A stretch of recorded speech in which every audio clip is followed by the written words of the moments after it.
I've had my zero DTE hedge fund in my YouTube channel for a while now, both of which have provided me with the opportunity to speak in front of audiences, guest appearance on podcasts, and talk with all of you in the comments on my channel. And there are some questions that I often get asked about my investment strategy and overall philosophy and approach to zero DTE option trading.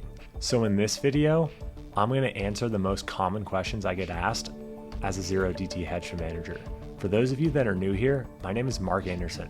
I'm a construction worker turned zero DTE hedge fund manager, and I've sold over $50 million in zero DTE premium over 1,000 consecutive market days.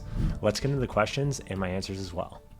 What automation tool do I use? Okay, so this is by far the most common question I get, and that's why I dedicated an entire video to it. In the video, I'll go in depth on the pros and cons of each automation platform as I see it. But to answer this question, which one do I actually use? I use all four. I have my own custom built automation, and then I also use the three popular retail products that are Trade Automation Toolbox, Trade Steward, and Options Omega. Do I recommend that you use three tools at once? No, absolutely not. It's not necessary. I do this just so I can stay up to date with the tools, plus be able to understand all of their pros and cons. Really, if you're starting out with automation, you can go with any one of these threes. If you already have an account with a certain broker like Tradier, Interactive Brokers, or Thinkorswim, then go with the one that already pairs with those. Option Omega is also great. It's a little pricey and it's the newest of all. And I've noticed from using other automations that it generally takes about 6 months till the automation starts firing on all cylinders. So I'll still keep my opinion out this a little bit further. Don't get stuck with analysis paralysis, and just get going on an automation platform and stick with it for 3 to 6 months and see what you like, and then you can check out the other ones. I'll link all the other automations in the description below so you guys can make your judgment for yourself. Do you use tight spreads or do you buy a fixed wing price of 5 cents? Isn't that really risky? Yes, I do purchase 5-cent wings to cap my buying power. Here's why. We're trading in the most liquid, regulated options market in the world. The execution and counterparty risk is extremely low, so I'm not worried about the catastrophic fills or the exchange shutting down and not being able to transact. But what I am thinking about is sizing and diversification. If you're going all in on a single trade, then yeah, a 5-cent wing doesn't make sense for you. But if you're managing your risk well, taking a balanced portfolio approach, not dominated by a single trader strategy, and not trying to become a billionaire overnight, the efficiency of wide spreads and buying 5-cent wings compounds your P&L over time each and every day.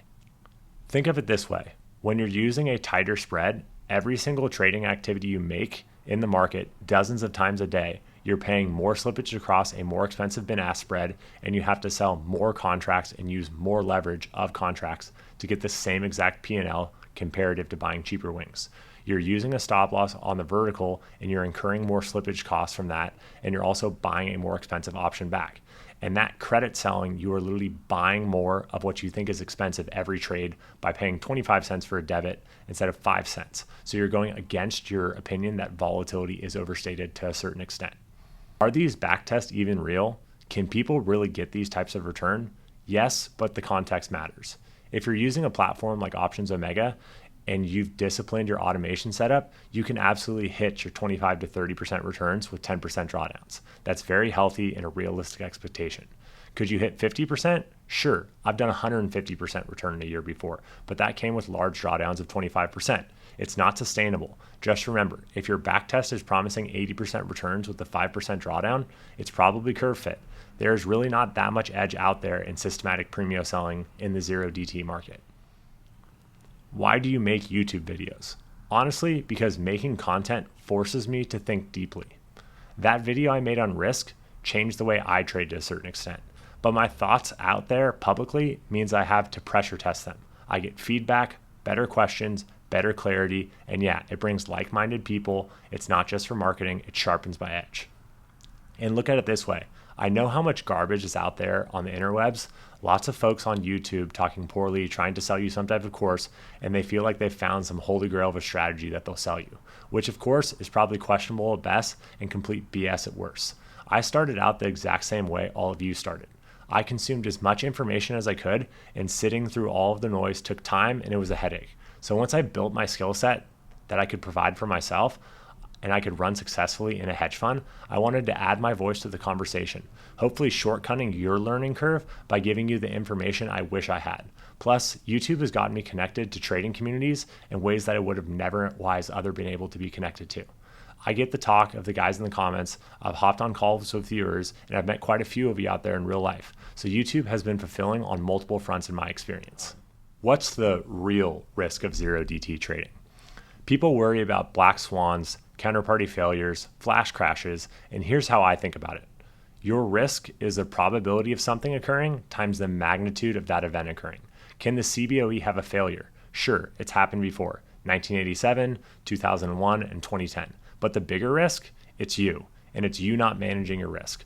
Think of it like driving a car. You know driving comes with risk, but we still drive. Why? Because we wear seat belts, we have car insurance, and we avoid the roads on New Year's Eve. We choose safe cars and drive the speed limit and slower in bad conditions. We have precautions. But a lot of traders are essentially driving their portfolio without a seatbelt on because they aren't properly managing their risk, and they put their foot to the pedal and chase some mythical big win. Building wealth is about managing risk. I'm pretty passionate about this topic, so if you want to hear more about it and have a better understanding of managing risk, you can check out my video on risk linked below. All for these traders, our biggest risk is our mental and emotional game. Your mental bandwidth, your stress, trading on emotions and not data, manually trading and not automating. So the answer is this: size appropriately, diversify, especially with uncorrelated trades, don't over leverage, automate your process to reduce emotional interference, keep no more than 50% of your capital in option trading, and understand that risk compounds. When you break down, so does the market.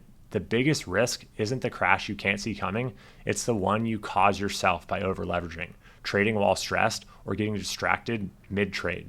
And if you're allocating more than 50% of your capital to zero DTE, you might be overexposed. My take, aim for 25%, max of 50% of your capital, and make sure you're regularly taking profits off the table and rebalancing to paying down your mortgage or allocating to the S&P. Do you use discretion in your trades? No. Next question. Discretion introduces noise. I use my discretion to build strategies, then I test them before I automate them and bring them into my portfolio. So I do notice patterns like other traders of my portfolio and weak spots in the market in changing market environments. I simply take that feedback and begin testing to see if it can fit in my portfolio, and the numbers back instituting that new pattern that I was able to test against. So no discretion, but I'm using hints and pattern recognition to improve my systematic portfolio. If you're serious about growing your capital, ask better questions, challenge your assumptions, and build systems that scale. Drop your biggest trading questions in the comments below, and I'll do my best to answer each and every one of them, or even make a dedicated video to them. Remember to like, subscribe for more grounded insights that actually reflect what trading really looks like. See you guys in the next video.